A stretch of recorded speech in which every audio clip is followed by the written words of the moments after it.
जय हिंद soldiers, welcome to my channel. कैसे हैं आप सभी लोग। तो आज की इस वीडियो में हम फिजिक्स के मिक्स्ड मॉक टेस्ट के क्वेश्चंस को सीरीज स्टार्ट कर रहे हैं, कंटिन्यू कर रहे हैं। ठीक है। तो और इसमें मैंने कुल टोटल 25 क्वेश्चंस को इंक्लूड किया हुआ है, जो आपके एग्ज़ाम बेस्ड हैं, एग्ज़ाम ओरिएंटेड हैं और एग्ज़ाम में रिपीट होने के इसके चांसेस हैं। ठीक है, मैंने इस तरीके से इसको कंपाइल किया हुआ है और केवल ये हिंदी लैंग्वेज में ही है, तो इंग्लिश वालों के लिए तो सॉरी, क्योंकि इतना नहीं बन पाता है कि मैं इंग्लिश में भी इनको करूं।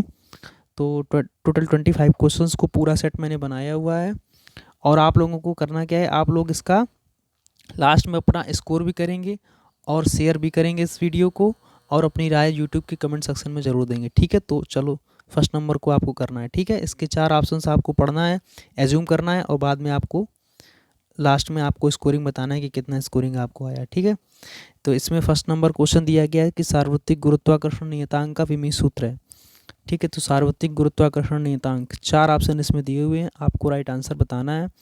यह बराबर होता है जी m1m2 पान आर स्क्वायर। तो जी का मान यहाँ से निकालेंगे तो आएगा एफ आर स्क्वायर बटे m1m2 और इसको सॉल्व करेंगे तो इसका राइट आंसर आएगा ऑप्शन डी, एम की पावर -3 यल की पावर 3 टी की पावर -2। ठीक है, आगे बढ़ते हैं।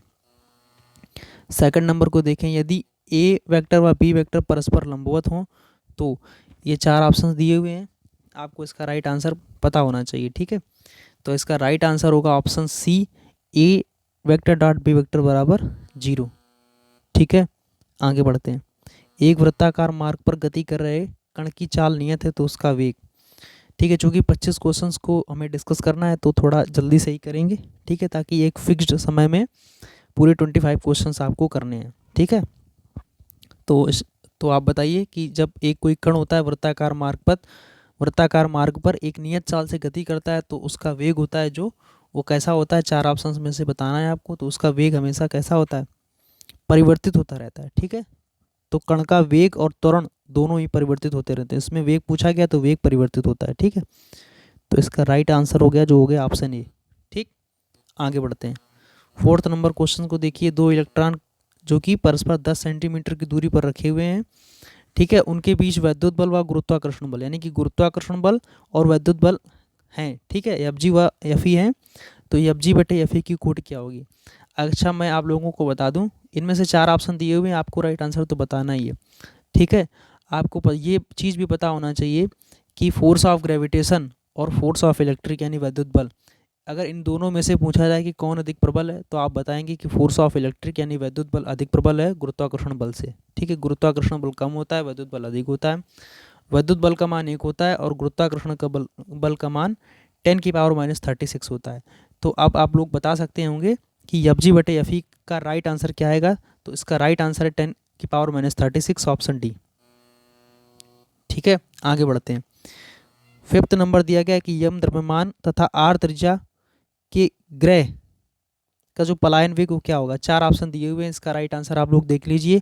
√2 GM/r, √GM/r, √2 GM/2 MR/g और 2√2 GM/r। ठीक, तो इसका राइट आंसर क्या होगा, इसका राइट आंसर है 5 नंबर का राइट आंसर है ऑप्शन ए, √2 GM/r। ठीक है, 6 नंबर पर आइए, स्थिर गाड़ी की छत से लटके एक दोलक का जो आवर्तकाल है वो टी है। यदि गाड़ी ए त्वरण से गतिमान है तो उसका दोलन काल क्या होगा। अच्छा, आपको टाइम पीरियड टी पूछा गया है, आपको पता है कि टी प्रोपोर्शनल टू 1/√g के होता है और जब गाड़ी ए त्वरण से गतिमान हो जाती है तो जी का मान बढ़ जाता है और बेसिक सी बात है, जब जी का मान बढ़ेगा तो आवर्तकाल टी क्या हो जाएगा, घट घट जाएगा। ठीक है, तो इसका राइट आंसर क्या हो जाएगा, ऑप्शन बी, जो दोलन काल है, जो टाइम पीरियड टी है वो घट जाएगा। ठीक, आगे बढ़ते हैं। आपको लास्ट में अपना स्कोर बताना, ये आप याद रखिएगा। 7th नंबर पूछा गया है कि ध्वनि का वेग सर्वाधिक किस में होता है, लोहे में, निर्वात में, पानी में, हवा में। ये तो बिल्कुल इजी सा क्वेश्चन है, तो इसका राइट आंसर क्या हो गया, 7 का ए नंबर, लोहे में। ठीक है, आगे बढ़ते हैं। 8 नंबर, ताप बढ़ाने पर यंग प्रत्यास्थता गुणांक का मान आपको बताना है क्या होता है, बढ़ता है, घटता है, अपरिवर्तित रहता है, असमान रूप से घटता है। तो जिन लोगों को इस क्वेश्चन का आंसर नहीं पता हो तो मैं उन लोगों को बता दूं, जो अभी यंग हैं वो बाद में बूढ़े हो जाएंगे तो उनकी उम्र घटेगी, तो इसका मतलब क्या हो गया कि ताप बढ़ाने पर यंग प्रत्यास्थता गुणांक का मान घटता है। ठीक, याद रखिएगा इस तरीके से। आगे बढ़ते हैं। एक वायुयान किस सिद्धांत पर कार्य करता है? ये किसी का क्वेश्चन गलत नहीं होना चाहिए, ठीक है। एक वायुयान किस किस सिद्धांत पर कार्य करता है? ऑप्शन दिए हुए हैं, आर्किमिडीज का सिद्धांत, बर्नौली का सिद्धांत, पास्कल का नियम, स्टोक्स का नियम। तो जो एक वायुयान होता है वो हमेशा हमेशा क्या बर्नौली के सिद्धांत पर कार्य करता है, ठीक है। आप लोगों को इसका तो आंसर पता ही होगा, ठीक है। आगे बढ़ते हैं। मैंने आप लोगों को बताया था कि एक जो हीट में बताया था कि एक फार्मूला होता है C/5 -32/9, ठीक है। तो ये वाला जो फार्मूला होता है K-243 जो कुछ होता है उसमें ना, तो वो मैंने बोला था आप लोगों को कि उस क्वेश्चन पर बेस्ड उस फार्मूले पर बेस्ड क्वेश्चन डायरेक्टली पूछे जाते हैं, तो आप लोगों को इसका आंसर पता होना चाहिए। तो जब एक रोगी का तापमान दिया गया है कि 40 डिग्री सेल्सियस है, तो उसका फ़ारेनहाइट स्केल पर तापमान क्या होगा? आप लोग इसका सॉल्यूशन निकालें, सॉल्व करिए, कितना आएगा जल्दी से। 4 ऑप्शन दिए हुए हैं कि 72 डिग्री फ़ारेनहाइट, 100 डिग्री फ़ारेनहाइट और 96 डिग्री फ़ारेनहाइट, 104 डिग्री फ़ारेनहाइट, ठीक है। तो फार्मूला वही लगाइए आप, C/5 बराबर है -32/9 और बराबर K-273/5, ठीक है। ये लगाइएगा फार्मूला। आगे बढ़ते हैं। तो इसका राइट आंसर होगा ऑप्शन डी, 104 डिग्री फ़ारेनहाइट। शायद आपने कर लिया होगा, ठीक, नहीं किया तो फिर बाद में करिएगा। 11 नंबर देखिए। 11 नंबर क्या दिया गया है कि एक गैस में समतापी प्रसार होने का अर्थ क्या होता है?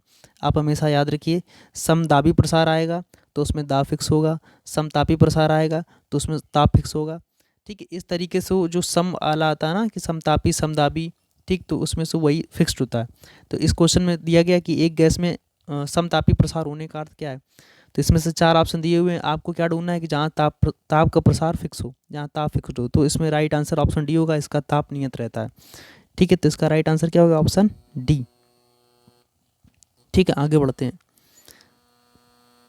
12 नंबर आपको करना है। 12 नंबर दिया गया कि दो तरंगों के आयामों का अनुपात, आयाम एम्पलीट्यूड का अनुपात कितना? 3:4 है, तो उनकी तीव्रताओं का अनुपात क्या होगा? ठीक है। आई का मान, तीव्रता आई का मान पूछा गया, यानी कि I proportional to A square के होता है, ठीक। I proportional to A square के होता है। आप समझिएगा ध्यान से कि उनकी तीव्रता जो है, जो तरंग की तीव्रता होती है आई, वो आयाम के स्क्वायर के बराबर होती है, यानी I proportional to A square, यानी मान सकते हैं कि आई बराबर ए स्क्वायर के। तो I1/आई2 का मान आपको बताना है कि कितना आंसर आएगा। तो इसका राइट आंसर क्या होगा? ऑप्शन, तो 3 का स्क्वायर 9, 4 का स्क्वायर 16, 16। तो इसका राइट आंसर क्या हो जाएगा? ऑप्शन बी, ठीक है। आगे बढ़ते हैं। तो 13 नंबर में दिया गया एक निकट दृष्टि दोष से पीड़ित व्यक्ति को किस लेंस का प्रयोग करना चाहिए? ठीक है। इसके 4 ऑप्शन दिए हुए हैं, अवतल, उत्तल, बाइफोकल, गोली बेलनाकार लेंस, ठीक है। तो इसका राइट आंसर हो गया अवतल लेंस, ठीक है। अच्छा, इसको याद करने की जैसे किसी को ना याद हो तो मैं उनको बता दूं कि ये हमेशा मतलब आप इस तरीके से याद कर सकते हैं, जिसे बोलते हैं निकट आओ, निकट आओ, निकट आओ, यानी पास आओ, निकट आओ यानी निकट अवतल, ठीक है। तो इस तरीके से आप इसको माइंड में मगअप कर लीजिएगा। कोई भी क्वेश्चन ना याद होता हो तो आप मतलब निमोनिक्स के जरिए या मतलब जैसे भी आप याद कर सकें, जिस भी तरीके से आप तो उसको लर्न कर लीजिएगा, ठीक। लर्न करने की कोशिश करिएगा। ये क्वेश्चन थोड़ा इंपॉर्टेंट है। 14 नंबर कि प्रकाश में साबुन का बुलबुला किस कारण रंगीन प्रतीत होता है? ऑप्शन ये गलत नहीं होना चाहिए आपका। प्रकाश में साबुन का बुलबुला किस कारण रंगीन प्रतीत होता है? ध्रुवण से, अपवर्तन से, प्रकाश के व्यतिकरण से, विवर्तन से। तो इसका जो राइट आंसर होगा आप लोग बताइए, एज्यूम करिए, मैं बता रहा हूँ। तो the right answer will be, ठीक, क्या होगा इसका? ऑप्शन सी, प्रकाश के व्यतिकरण के कारण साबुन का जो बुलबुला होता है वो रंगीन प्रतीत होता है, ठीक है। आगे बढ़ते हैं। और जो गाड़ियों में जो ड्राइवर होते हैं, गाड़ियों में ड्राइवर द्वारा पीछे का दृश्य देखने के लिए प्रयुक्त दर्पण कौन सा है? ठीक है। तो प्रयुक्त दर्पण कौन सा है गाड़ियों में देखने के लिए, जो पीछे शीशा देखते हैं कि कौन सी गाड़ी आ रही कौन सी नहीं? तो 15 का राइट आंसर हो जाएगा उत्तल दर्पण का प्रयोग करते हैं, ठीक है। उत्तल दर्पण का प्रयोग करते हैं वो लोग। 16 नंबर क्वेश्चन देखिए। 16 नंबर क्वेश्चन दिया गया, तांबा, लोहा, चांदी तथा एल्युमिनियम में सबसे अधिक चालकता किसकी होती है? सबसे अधिक चालकता किसकी होती है? तांबा, लोहा, चांदी तथा एल्युमिनियम में सबसे अधिक चालकता किसकी होती है? 4 ऑप्शन वही दिए हुए हैं, तांबा, चांदी, लोहा तथा एल्युमिनियम। तो आपको चालकता बताना है कि सबसे अधिक चालकता किसकी होती है। तो सबसे अधिक चालकता चांदी की होती है। अगर यहाँ पे सोना भी इंक्लूड होता तो सबसे अधिक चालकता किसकी हो जाती? बताइए आप लोग, सबसे अधिक चालकता सोना की हो जाती, ठीक है। आगे बढ़ते हैं। 17 नंबर क्वेश्चन, जब एक सूक्ष्मदर्शी नली की लंबाई बढ़ा दी जाती है तो इसकी आवर्धन क्षमता, जब एक सूक्ष्मदर्शी की नली की लंबाई बढ़ा दी जाती है तो इसकी आवर्धन क्षमता क्या हो जाती है, बताइए। कम हो जाती है, बढ़ जाती है, अपरिवर्तित हो जाती है या शून्य हो जाती है। तो इसका राइट आंसर हो जाएगा, जब एक सूक्ष्मदर्शी नली की लंबाई बढ़ा दी जाती है तो इसकी आवर्धन क्षमता सदैव कम हो जाती है। ठीक है, ठीक है, तो आगे बढ़ते हैं। 18 नंबर में देखिए, किसी गैस में उत्पन्न ध्वनि तरंगों की जो प्रवृत्ति होती है वो कैसी होती है, यानी ध्वनि तरंगें कैसी होती हैं। किसी गैस में उत्पन्न ध्वनि तरंगें कैसी होती हैं, अनुप्रस्थ, अनुदैर्ध्य, अप्रगामी, विद्युत चुम्बकीय। तो किसी गैस में उत्पन्न ध्वनि तरंगें सदैव अनुदैर्ध्य होती हैं, ठीक, अनुदैर्ध्य। आगे बढ़ते हैं। ध्वनि तीव्रतम चलती है किसमें, यानी कि ध्वनि की जो स्पीड होती है वो तीव्रतम किसमें होती है, वायु में, निर्वात में, ठीक है, जल में, स्टील में। 4 ऑप्शन दिए हुए हैं, आपको बताना है। तो ध्वनि की जो तीव्रतम स्पीड जो हो जाएगी वो किस में होगी, तो ध्वनि की तीव्रतम स्पीड इस क्वेश्चन के अकॉर्डिंग ऑप्शन डी स्टील में होगा। ठीक है, आगे बढ़ते हैं। 20 नंबर क्वेश्चन, और आपको मैं बता दूं कि बूलियन व्यंजक का जो चैप्टर है, गेट का जो चैप्टर है, इसको मतलब आपको पूरा अच्छे तरीके से पता होना चाहिए। एक क्वेश्चन एग्जाम में आने की संभावना रहती है 100%। ठीक, तो एंड गेट का बूलियन व्यंजक क्या है, बताइए। y बराबर ए प्लस बी, वाई बराबर ए इंटू बी, वाई बराबर ए क्रॉस बी, वाई बराबर ए प्लस बी, ए इंटू बी का बार। ठीक है, तो इसका 20 का राइट आंसर क्या हो जाएगा, ऑप्शन बी, वाई बराबर ए इंटू बी, इसका राइट बूलियन व्यंजक है। ठीक है, एंड गेट का। और 21 नंबर पर आइए, डेसिबल। डेसिबल क्या है, डेसिबल है क्या, एक ध्वनि यंत्र या एक ध्वनि स्वरक या ध्वनि प्रबलता का मात्रक या तरंग दैर्ध्य। तो जो एक डेसिबल होता है वो ध्वनि प्रबलता का मात्रक होता है। तो इसका राइट आंसर क्या हो जाएगा, ऑप्शन सी। ठीक है, और आपको लास्ट में अपने क्वेश्चंस का वो बताना है कि कितने राइट आंसर आपने किए, कितने गलत। ठीक है, और शेयर भी करना है, और अपना जो आपकी जो विचार हो मन के वो अपने आपके यूट्यूब के कमेंट सेक्शन में देना है। और मैं इसी तरीके से सीरीज इंपॉर्टेंट क्वेश्चन की सीरीज आगे कंटिन्यू करने वाला हूँ, टोटल 25 क्वेश्चंस की। ठीक, विद इसमें सवाल जो इंपॉर्टेंट होंगे 2 या 3-4 लाइन के तक, वो भी मैं इंक्लूड करने वाला हूँ। ठीक, तो 22 नंबर का बताइए, आपकी यम द्रव्यमान का एक कण है, उसका संवेग p है। ठीक है, तो गतिज ऊर्जा क्या हो जाएगी, इसमें राइट आंसर क्या होगा, 4 ऑप्शन दिए हुए हैं, M P, P square upon M, P square upon 2m या नन। तो गतिज ऊर्जा क्या होती है, के बराबर पी स्क्वायर अपान 2m। तो इसका राइट आंसर क्या हो जाएगा, ऑप्शन सी। ठीक है, आगे बढ़ते हैं। 23 नंबर, विद्युत परिपथ के किसी बिंदु पर सभी धाराओं का बीजगणितीय योग क्या होता है, तो इसका सभी को आंसर पता है, इसका शून्य क्या होता है, ऑप्शन ए शून्य। विद्युत परिपथ के किसी बिंदु पर सभी धाराओं का बीजगणितीय योग शून्य होता है, ये किरचॉफ का नियम है। ठीक है, 24 नंबर पे आई। 24 नंबर पे दिया गया डायनेमो के सिद्धांत पर कार्य करता है, बताइए। डायनेमो के सिद्धांत पर कार्य करता है, तो धारा के ऊष्मीय प्रभाव, प्रेरित विद्युत पर, विद्युत चुंबकीय प्रेरण पर या प्रेरित चुंबक पर। ठीक है, तो डायनेमो सदैव चुंबकीय प्रेरण के सिद्धांत पर कार्य करता है। ठीक है, याद रखिएगा। आगे बढ़ते हैं, और आज का ये लास्ट क्वेश्चन है। आप लोग ये बताइएगा कि आपका स्कोर कितना आया, आपको टेस्ट सीरीज कैसी लगी। इसी प्रकार की टेस्ट सीरीज में आगे कंटिन्यू करने वाला हूँ। तो जो भी आपके विचार हो, जो भी आपकी राय हो, तो वो आप मुझे अवश्य बताइएगा, ताकि मैं अपने आप को खुद को इम्प्रूव थोड़ा सा कर सकूँ। और भाई इंग्लिश वालों के लिए सॉरी, क्योंकि मैं इतना नहीं कर सकता हूँ, मुझे भी अपना टाइम खुद को देना पड़ता है स्टडी को। मैं उतना ही आप लोगों के लिए करना चाहता हूँ जितना मैं अपने दिल से कर सकूँ। ज़्यादा मतलब घसीट के या मैं बेमन से किसी काम को करने में अच्छा नहीं लगता। ठीक है, तो ये 25 नंबर क्वेश्चंस है दिया गया, आपको बताना है।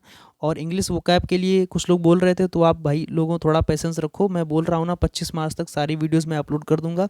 थोड़ा सा आपको पेशेंस बनाए रखना है। और जैसे आपको पता है कि पीडीएफ मेरी आपको बहुत अच्छी लगी है, तो इसी प्रकार से वोकैब का सेक्शन भी बहुत अच्छा लगेगा। और मान के चलिए, आप जिसने भी वोकैब मेरे से मेरी वीडियोस को फॉलो करके पढ़ी है, थोड़ी वॉइस से रिलेटेड प्रॉब्लम आ सकती है, उसमें थोड़ा आप मैनेज कर लीजिएगा। अभी इतना व्यवस्थाएं शायद मेरे पास नहीं है कि दिक्कत होती है, नहीं बन पाता है, सही से आवाज़ नहीं आ पाती इसमें। तो आप ये, लेकिन फिर भी जो भी लेकिन पढ़ लेगा, तो आप ये मान के चलिए कि उनसे ही आएगी। क्योंकि मैं अपने खुद के जो रफ के नोट्स हैं उसको फेयर में नोट डाउन करके मैं आप लोगों को दे रहा हूँ। जब मैंने हर बार क्वेश्चन को इंग्लिश में अच्छा स्कोर किया हो, तो आप लोगों को पता ही होगा। ठीक है, ठीक है, तो आप लोगों को तो ये इस चीज़ का अंदाज़ा होगा ही। और मैं ये चाहता हूँ कि बस गलत ना होगा आप लोगों का वोकैब सेक्शन पार्ट, तो उसमें से नहीं गलत होगा। आप ये मान के चलिए, थोड़ा पेशेंस बना के रखिए।